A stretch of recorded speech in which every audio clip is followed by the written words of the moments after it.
ոնց կարելի է եկեղեցուն պաշտպանելու խոսք ասվի եւ դա համարվի հանցագործություն։ Դրա վերաբերյալ նաև միջազգային հանրությունից են բազմաթիվ բացասական արձագանքներ լսում։ Ավելին ասեմ, այդ կոչի դրվագով մենք ունենք փորձագիտական եզրակացություններ, ունենք պրոֆեսորների, մասնագիտական կարծիքներ, լեզվաբանների, հոգեբանների, որ դա իր մեջ իշխանությունը զավթելու, չգիտեմ, իշխանությունը յուրացնելու որևէ էլեմենտ իր մեջ չի պարունակում։ Դա ուղղակի եկեղեցուն պաշտպանելու վերաբերյալ մարդու արտահայտած խոսք է։ Այսինքն ստացվում է, որ մեր քննչական մարմինները,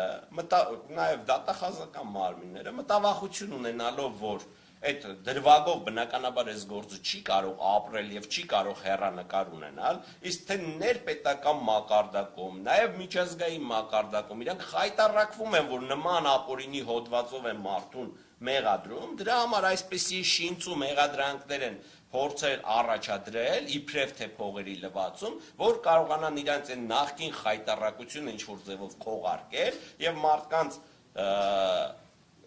սուտ ինֆորմացիա հրամցնել, թե Սամվել Կարապետյանը բացի կոչից նաև ախր փողերի լվացում է իրականացրել։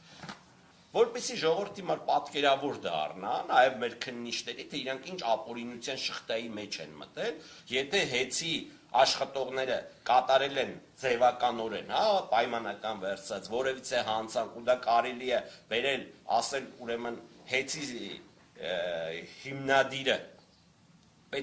դրա կազմակերպողն է, այդ նույն տրամաբանությամբ ստացվում է, եթե քննչական կոմիտեի քննիչներից մեկը կաշառք է վերցնում,